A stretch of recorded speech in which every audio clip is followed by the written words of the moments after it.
तो आइए दोस्तों, आज हम आपको बताएंगे एक ऐसे शेर की गाथा जो दिखता तो आम आदमी की तरह था, पर उसकी आंखों और दिल में जो शेर था, उसे आज पूरा भारतीय समाज एक महान स्वतंत्रता सेनानी के रूप में देखता है। जी हाँ, मैं बात कर रहा हूँ श्री भगत सिंह जी की। भारत के स्वतंत्रता संग्राम के ऐसे अमर सेनानी थे जिनका नाम लेते ही बलिदान, निडरता और क्रांतिकारी विचार अपनी पूरी शक्ति के साथ सामने उभर आते हैं। उनका जन्म 28 सितंबर 1907 को पंजाब के लायलपुर जिले के बंगा गांव में हुआ था, जब उनका परिवार ही नहीं बल्कि पूरा देश ब्रिटिश अत्याचारों से जूझ रहा था। बचपन से ही वे ऐसी देशभक्ति की आग में पले बढ़े जहां उनके पिता किशन सिंह, चाचा अजीत सिंह और सरदार स्वर्ण सिंह स्वयं अंग्रेजों के विरुद्ध सक्रिय आंदोलनकारी थे। जलियांवाला बाग हत्याकांड ने उनके बाल मन को गहली चोट दी और इसी घटना ने उनके भीतर अंग्रेजी शासन के खिलाफ विद्रोह की ज्वाला को प्रज्वलित कर दिया। वे बड़े हुए तो गांधी जी के असहयोग आंदोलन से जुड़े, परंतु जब चौरी चौरा कांड के बाद आंदोलन वापस ले लिया गया तो भगत सिंह को अहिंसा की सीमा कमजोर लगी और उन्होंने तय किया कि वे स्वतंत्रता के लिए क्रांतिकारी मार्ग अपनाएंगे। इसी उद्देश्य से वे हिंदुस्तान रिपब्लिकन एसोसिएशन में शामिल हुए, जो आगे चलकर हिंदुस्तान सोशलिस्ट रिपब्लिकन एसोसिएशन बना। भगत सिंह ने स्पष्ट कहा कि उनकी लड़ाई केवल अंग्रेजों से नहीं, बल्कि किसी भी प्रकार के शोषण और अन्याय के विरुद्ध है। वे समाजवादी विचारधारा से प्रभावित थे और मानते थे कि देश को केवल राजनीतिक नहीं, बल्कि सामाजिक और आर्थिक रूप से भी स्वतंत्र होना चाहिए। 1928 में जब साइमन कमीशन के खिलाफ लाला लाजपत राय को अंग्रेजी पुलिस का बर्बर लाठीचार्ज सहना पड़ा और कुछ दिनों बाद उनकी मृत्यु हो गई, तो भगत सिंह के भीतर प्रतिशोध की भावना ज्वालामुखी की तरफ फूट पड़ी। उन्होंने राजगुरु, चंद्रशेखर आजाद और साथियों के साथ मिलकर लाठीचार्ज के जिम्मेदार पुलिस अधिकारी सांडर्स को मारने की योजना बनाई और 17 दिसंबर 1928 को इसे अंजाम दिया।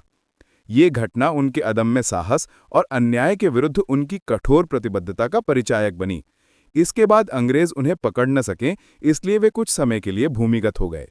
लेकिन केवल हिंसक प्रतिशोध ही उनका मार्ग नहीं था। वे चाहते थे कि भारतीय जनता अपनी शक्ति को पहचाने और क्रांति की आवाज पूरे देश में पहुंचे। इसी सोच के साथ उन्होंने केंद्रीय असेंबली में बम फेंकने की ऐतिहासिक घटना को अंजाम दिया, जहां भगत सिंह और बटुकेश्वर दत्त ने ऐसे बम फेंके जो किसी को जान से न मारें, बल्कि दमनकारी कानूनों के खिलाफ भारतीय जनता को जगाने का संदेश दें।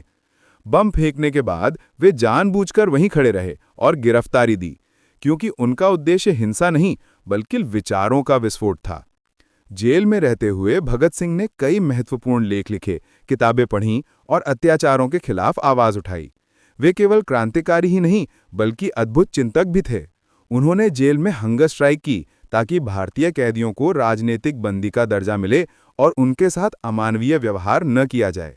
उनकी 63 दिन की भूख हड़ताल ने अंग्रेजी सरकार की नींव हिला दी और पूरे भारत में क्रांति की लहर दौड़ गई। उन्होंने अपने लेखों में साफ कहा कि उनका संघर्ष किसी व्यक्ति के विरुद्ध नहीं, बल्कि साम्राज्यवाद के विरुद्ध है। मैं नास्तिक क्यों हूं और क्रांति की परिभाषा जैसे लेखों में उनका तेजस्वी बुद्धि, तर्क शक्ति और सामाजिक चेतना साफ दिखाई देती है।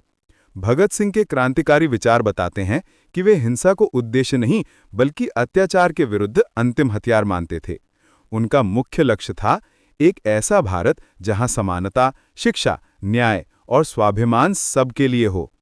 23 मार्च 1931 को भगत सिंह, राजगुरु और सुखदेव को फांसी दे दी गई। पूरी दुनिया में इस निर्णय की आलोचना हुई, परंतु भगत सिंह अंतिम क्षण तक निडर और मुस्कुराते रहे। उन्होंने अपने जीवन से ये संदेश दिया कि स्वतंत्रता केवल एक राजनीतिक बदलाव नहीं, बल्कि एक ज्ञान, साहस और सामाजिक न्याय पर आधारित परिवर्तन है। उनकी उपलब्धियां सिर्फ अंग्रेजों से लड़ने तक सीमित नहीं रहीं। उन्होंने भारतीय युवाओं में आत्मसम्मान जगाया, स्वतंत्रता के लिए मर मिटने की प्रेरणा दी, देश को क्रांति का वास्तविक अर्थ समझाया और दिखाया कि विचारों की शक्ति तलवार से अधिक प्रभावशाली होती है। आज भगत सिंह न केवल भारत, बल्कि पूरे विश्व में साहस, विचारधारा, बलिदान और देश प्रेम के प्रतीक के रूप में अमर हैं। उनका जीवन हमें सिखाता है कि अन्याय के विरुद्ध खड़े होने में उम्र नहीं, निडरता जरूरी है और कि क्रांतिकारी वो नहीं जो केवल हथियार उठाए, बल्कि वो है जिसकी सोच समाज को नई दिशा दे। भगत सिंह का बलिदान केवल इतिहास नहीं, आज भी भारत के हर युवा के हृदय में प्रेरणा का स्रोत है और रहेगा। तो दोस्तों, आप भी चाहते हैं कि आपका सुपर हीरो के बारे में मैं वीडियो बनाऊं, तो प्लीज़ उनका नाम कमेंट करें और चैनल को लाइक, सब्सक्राइब ज़रूर करें।